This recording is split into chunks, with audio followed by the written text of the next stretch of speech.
Oke, bismillahirrahmanirrahim. Assalamualaikum warahmatullahi wabarakatuh. Bertemu lagi dengan Kang Afif di sini. Pada video kali ini kita akan membahas tentang tema alignment atau baseline dalam tulisan tangan. Masih dalam kelompok serial grafologi ya, berbagai tanda dalam grafologi. Nah, alignment atau baseline itu apa? Alignment atau baseline itu adalah garis imajiner. Seperti contohnya kalau Anda lihat di depan, ya itu ada yang naik ke atas, ada yang cekung, ada yang cembung, bergelombang, menurun. Nah, itu disebutnya adalah alignment atau baseline. Contoh dalam tulisan tangannya kurang lebih seperti ini. No, ya. Ini kalau kita lihat dia naik ya, nanjak ke atas. Ya. Naik. Sementara yang ini kalau Anda lihat ini dia cembung. Ya, jadi naik kemudian turun gitu. Sementara yang kanan itu dia menurun ya. Nah, alignment atau baseline itu ternyata ada banyak banget. Ini kita mengambil dari bukunya Bu Erika Karos Companion Set ya, yang mana kalau Anda tertarik Anda bisa membelinya di grafologiindonesia.com/buku atau karos.com/books sama saja. Nah, itu ada banyak yang akan kita bahas dalam video ini, yaitu ada yang menaik, ada yang menurun, ada yang bergelombang, ada yang step up. Ya, step up tuh seperti ini, naik ya. Ada yang step down ya. Ada yang naik di ujungnya atau menurun di ujungnya, ada yang mix campuran, ada juga yang cekung, ada yang cembung, ada yang cembungnya per kata ya. Juga ada yang jatuh ke bawah baseline di kertas seperti itu. Nah, apa makna dari masing-masing ini? Contohnya, juga kemudian deskripsinya akan saya jelaskan secara detail makna-maknanya di video ini. Saksikan terus.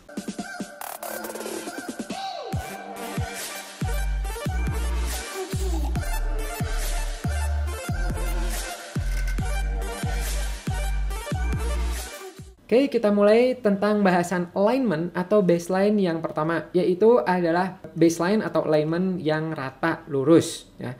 Jadi kalau misalnya Anda melihat ada tulisan, ini bawahnya, kalau Anda perhatikan ini dia lurus. Ya.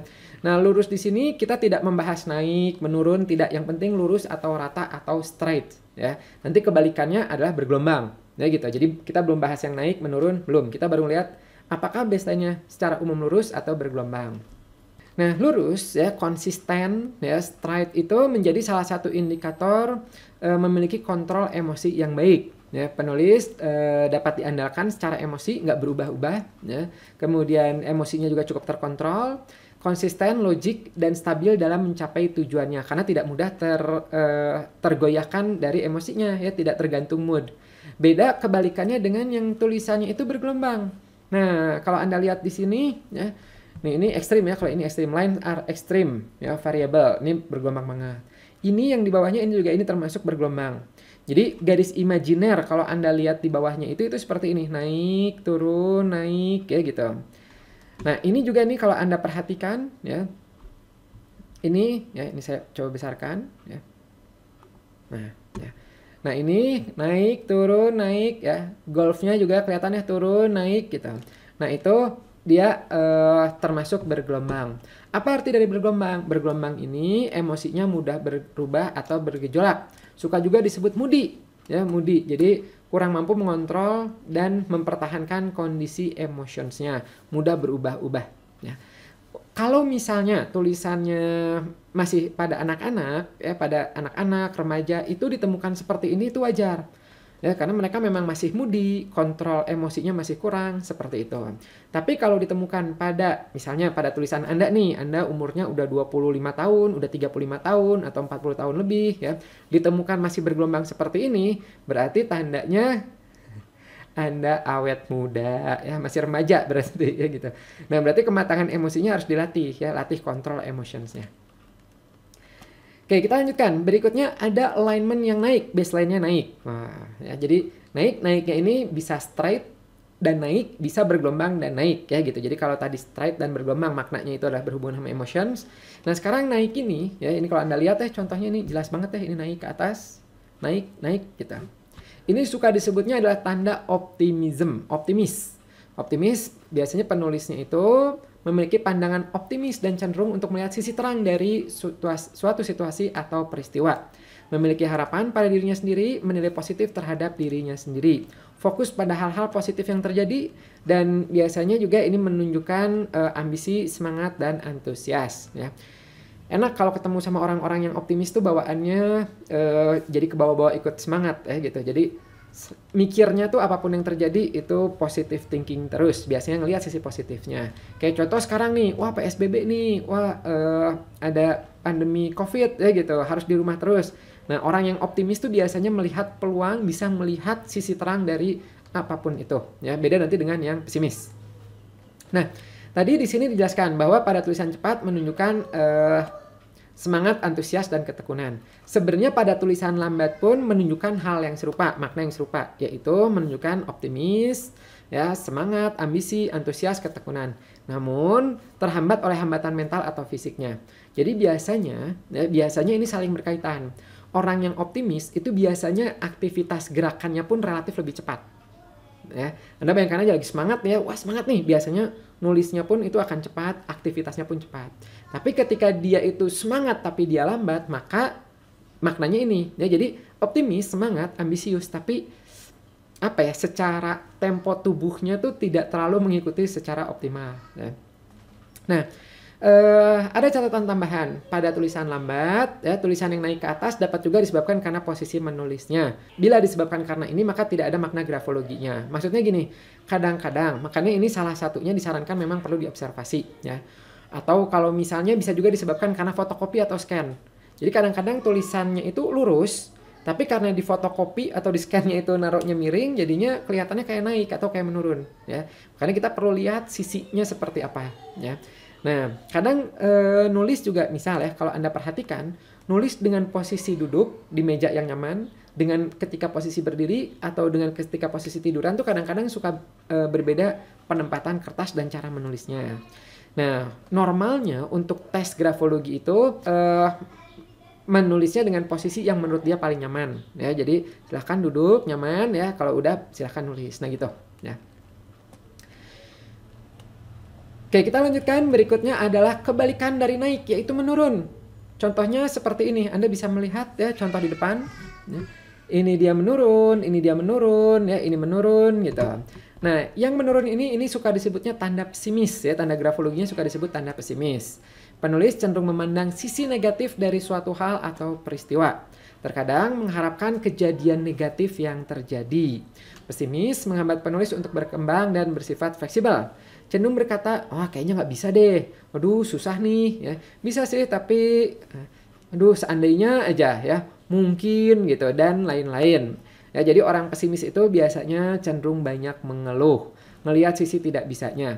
Ngelihat langit mendung, kalau orang optimis ngelihat dari positifnya, mumpung belum hujan. Nah ya, tapi kalau misalnya orang pesimis itu ya mendung mau hujan nih gitu ya, jadi ngelihat dari sisi negatifnya. Nah, ada juga ternyata orang yang kalau nulis itu mix. Meskipun ini jarang ditemukan, tapi ada ya nih, mix tuh jadi campuran, ada naik dan ada menurun. Kalau pada tulisan anak kecil ini wajar ya, karena memang masih prioritasnya belum bagus, emotionsnya belum bagus. Tapi ketika ditemukan pada usia 20 tahun ke atas, maka ini menjadi indikasi adanya konflik pada diri penulis. Ya, yang mudah berpindah dari satu perasaan ke perasaan lainnya. Ibaratnya mah ya, ibaratnya nih, di satu hari ia merasa cerah, bahagia, ya wah bikin planning besar. Besoknya dia merasa sedih, tertekan, ya apa yang ia rencanakan dalam suasana optimisnya itu gugur seketika gitu.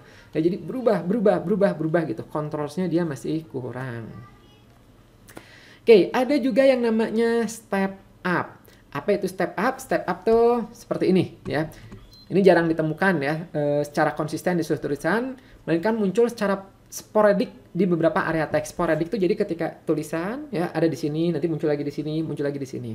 Nah, step up tuh seperti ini. Jadi kalau Anda lihat nih ya, kan kalau tadi yang optimism itu naiknya dari bawah terus naik terus ke atas. Ya. Kalau ini nggak naik, turun lagi dari bawah, naik lagi, turun lagi, naik lagi, turun lagi, seperti itu. Nah, itu disebutnya adalah step up. Biasanya, penulis yang seperti ini kesulitan mempertahankan frame level pemikirannya ketika mengejar targetnya. Ia mengalami semangat dan kebahagiaan berulang, ya, yang membuatnya ingin get out of controls. Namun, ia menarik dirinya kembali ke reality. Nah, untuk menjaga dirinya tetap di jalur, ia menghabiskan mental energinya yang mana seharusnya dapat ia manfaatkan untuk aktivitas lain yang lebih bermanfaat ya. Jadi terlalu banyak kontrol dirinya itu ingin ibaratnya mah ingin wow ya, ingin berkembang tapi sebentar ulangin lagi, ingin lagi, ulangin lagi gitu. Nah itu sayang banget ya, padahal ketika bisa diekspresikan, bisa dikatarsiskan, bisa dilepaskan secara optimal, wah itu bisa jadi energinya mengarah ke diarahkan untuk mengembangkan potensi dirinya ya. Ini step up. Nah tapi ini tidak berlaku pada orang yang nulisnya di kertas bergaris ya, karena kadang kalau kertas bergaris, Anda bayangkan ya kertas bergaris, kemudian dia harusnya optimis nih, tapi karena ada garis atasnya mentok, dia turun lagi dari bawah, turun lagi dari bawah. Kalau itu mah tidak berlaku ya, tidak berlaku. Makanya disarankan untuk tes grafologi itu menggunakan kertas polos, jadi kelihatan ya proyeksi realnya dia seperti apa. Oke, berikutnya ada yang namanya step down. Nah, step down itu berarti kebalikannya, kalau tadi ke atas, jatuh lagi, ke atas, jatuh lagi. Kalau ini menurun ya. Nih, jadi nurun, mulai lagi dari atas, nurun lagi, mulai lagi gitu. Jadi kayak pesimis ya, cuman dia mengulang lagi seperti ini. Dan sama seperti step up, ini tidak berlaku pada kertas bergaris ya, karena bisa jadi dia sebenarnya aslinya pesimis bukan step down. Gitu. Tapi karena mentok dengan garisnya, jadi dia pindah lagi ya, naik lagi seperti itu. Nah, apa arti dari step down? Ini menggambarkan penulis berusaha terus-menerus melawan perasaan negatif, pesimis, melankolis dalam dirinya. Setiap kali ia mencoba, ya, usaha yang ia lakukan melebihi dari energi yang ia miliki. Ya, jadi cepat ngedown, ya, cepat ngedrop dia. Nah, usaha berulang kali ini menghambat spontanitas dirinya, ya, step down. Kemudian, ada alignment yang naik atau menurun di ujungnya. Nulis, ya contohnya seperti ini, nulis, set, naik ke atas, atau udah sampai ujung dia nurun ke bawah, ya. Juga bisa seperti ini, naik udah sampai ujung, kemudian di bawahnya ada sedikit di bawahnya sini, itu juga bisa, ya gitu. Nah, biasanya orang yang seperti itu menunjukkan kurang baiknya perencanaan, ya. Kurang baik dalam mempersiapkan dan menyikapi bekal yang ia miliki. Cenderung boros di awalnya, ya, sementara di akhir waktu ketika udah sampai mepet, udah ujung, dia baru nyadar nih, waduh gitu ternyata masih ada kata-kata yang harus saya tulis, tapi space-nya udah hampir habis nih, ya gitu. Jadi ya udah dia menghabiskan sisa-sisa sumber daya yang ia miliki di ujungnya itu.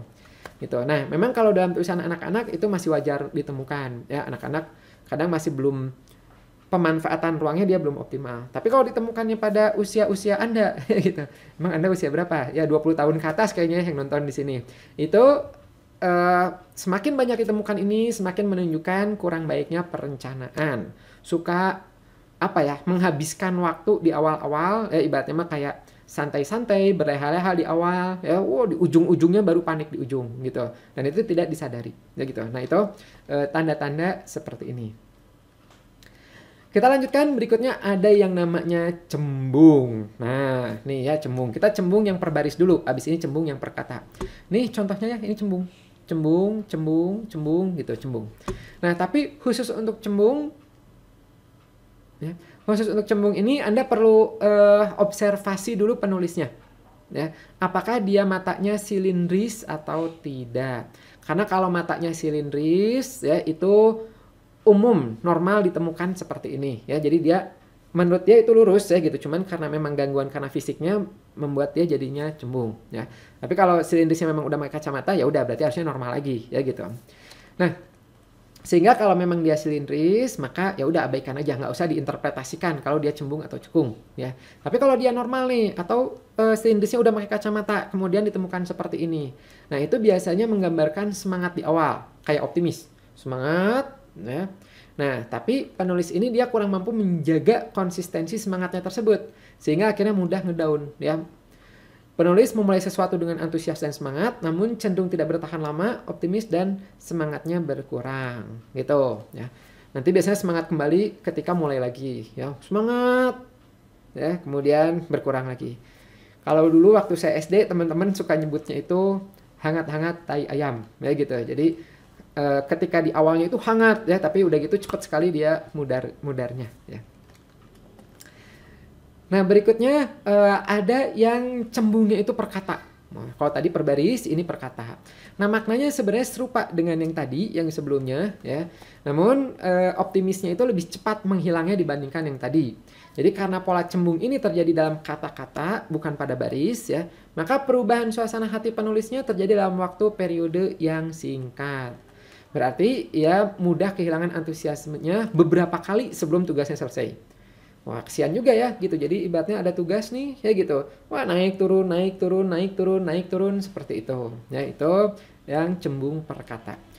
Bagaimana dengan cekung? Nah, kalau cekung ini dia basicnya itu adalah pesimis, menurun ya. Jadi basicnya pesimis. Jadi ketika memulai sesuatu itu bawaannya ogah-ogahan dulu ya gitu. Aduh gitu. Tapi nanti setelah menjelang ujung dia baru semangatnya tuh muncul. Ya. Oh, jadi misalnya mau ngerjain tugas atau kerja gitu awalnya ogah-ogahan, tapi ketika ini udah sebentar lagi mau selesai nih ya, jamnya udah mau pulang nih, baru kelihatan semangatnya di situ ya. Nah, itu adalah tipe baseline yang cekung. Oke, nah coba Anda lihat tulisan Anda ya, Anda bisa melihat dari data kuliahan ya, berkas waktu Anda kuliah atau tulisan Anda saat-saat ini ya gitu. Itu seperti apa ya?